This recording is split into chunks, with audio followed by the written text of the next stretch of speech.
भाजपा के राष्ट्रीय प्रवक्ता और राज्यसभा सांसद डॉक्टर सुधांशु त्रिवेदी ने इंदौर में पत्रकार वार्ता को संबोधित किया और कहा कि आपातकाल भारतीय लोकतंत्र का सबसे दुर्दांत और कलंकित अध्याय था। उन्होंने कहा कि 1975 में न सिर्फ संविधान बल्कि लोकतंत्र के चारों स्तंभ विधायिका, कार्यपालिका, न्यायपालिका और मीडिया को भी कुचल दिया गया। सुधांशु त्रिवेदी ने कहा कि लोकतंत्र की वास्तविक स्थापना आपातकाल के बाद हुई। जेपी आंदोलन ने देश में राजनीतिक चेतना और जन जागरण को जन्म दिया। उन्होंने युवाओं से अपील की कि वे इतिहास से सीखें और लोकतंत्र की रक्षा के लिए जागरूक रहें। इन मंचों पर वे भारतीय जनता पार्टी का पक्ष रखते हैं।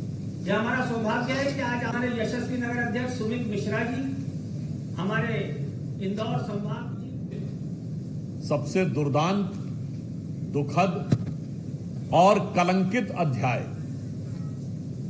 जिसमें आज से 50 वर्ष पूर्व संविधान की हत्या कर दी गई थी, उसे स्मरण करने के लिए और उसकी अर्ध शताब्दी पर आपको संबोधित करने के लिए मैं यहां उपस्थित हूं। आप सभी जानते हैं कि भारत अनादिकाल से लोकतांत्रिक परंपरा का संवाहक राष्ट्र रहा है। माननीय प्रधानमंत्री जी ने स्पष्ट कहा है कि we are not the biggest democracy of the world, we are the mother of democracy.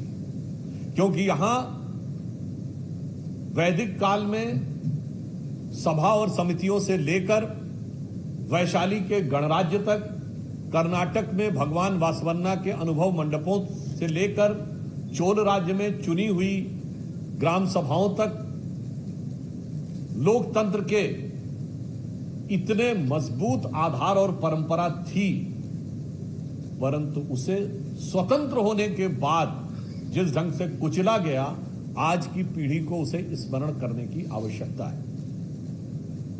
Emergency का दौर भारत के लिए सिर्फ संवैधानिक दृष्टि से नहीं, विधायी, कार्यपालिका और मीडिया यानी लोकतंत्र के चारों स्तंभों को पूरी तरीके से ध्वस्त करने का कार्य किया गया था।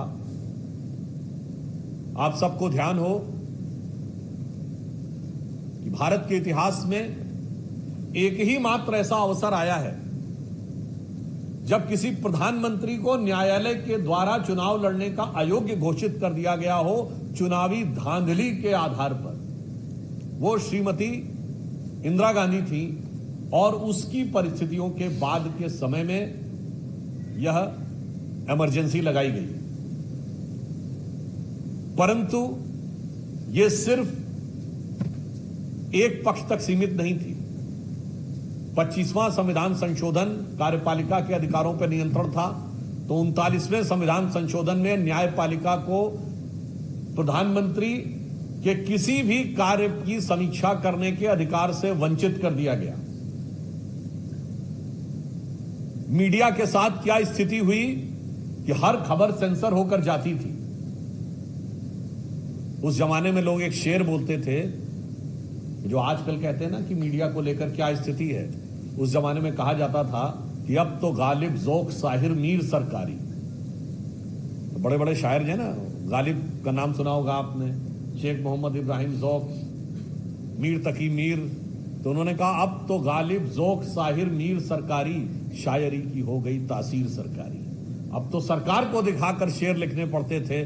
वो दौर मीडिया ने देखा।